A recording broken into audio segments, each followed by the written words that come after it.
नमस्कार जय जगन्नाथ। जदि आपण भुवनेश्वर उपकंठरे बीडीए लेआउट प्लान अप्रूवाल सहित 30 फीट वाइड रोड एति सहित घर बारी येलो जोन खोर्धा डिस्ट्रिक्ट रे प्लॉट खोजुचंती ताहाले आपणक पई एही वीडियो माध्यम रे आपण जे प्लॉट टी देखुचंती एही प्लॉट रे आपणकू बीडीए लेआउट प्लान अप्रूवाल मिलिबो। एथि सहित 30 फीट वाइड रोड मिलिबो। येलो जोन सहित घर बारी प्लॉट एवं लोन नेबर फैसिलिटी मध्य आपणकू दिया जिवो। आपण माने वीडियो माध्यम रे देखि पारुथिबे प्लॉट सहित संलग्न रास्ताटी पूरा पिचु रास्ता अछि आउ एही पिचु रास्ता पूरा कंटिन्यू करी अछि नेशनल हाईवे को। आमे आपणकू जे प्लॉट टी देखौछु एही प्लॉट टी उपस्थित अछि उत्तरा छक रु मात्र 4 किलोमीटर डिस्टेंस रे।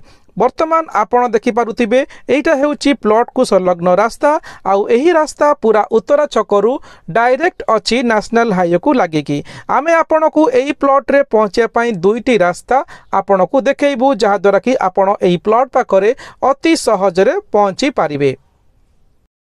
आसंतु देखिबा प्लॉट पाखरे पहुंचिया पई कोन रहिछि कनेक्टिविटी। आपणकू वीडियो माध्यम रे देखैउछि ए हेउछि उत्तरा छक।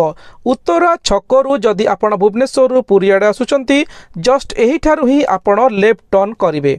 एहार लैंडमार्क हेउछि उत्तरा छकरे थिबा पेट्रोल पंप रो साइड रे जे रास्ताटी अछि सेही रास्ता रो ही आपण लेफ्ट टर्न नहीं सीधा रास्ता जाई आपण प्लॉट पाखरे पहुंची पारिबे। नेशनल हाईवे रु मात्र 4 किलोमीटर डिस्टेंस रहुछि प्लॉट पाखु। वर्तमान आपण देखि पारुथिबे ए हेउछि पेट्रोल पंप ताकू संलग्न करिथिबा रास्ता रे आपण पूरा स्ट्रेट 4 किलोमीटर जिवे।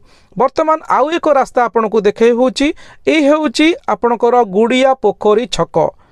एही रास्ता रे जदि आपण भुवनेश्वर पुरी अभिमुखे जाउचंती ताहाले आपण गुड़िया पोखरी रास्ता रु लेफ्ट को आपण टर्न करी प्लॉट पाखरे पहुंची पारिबे।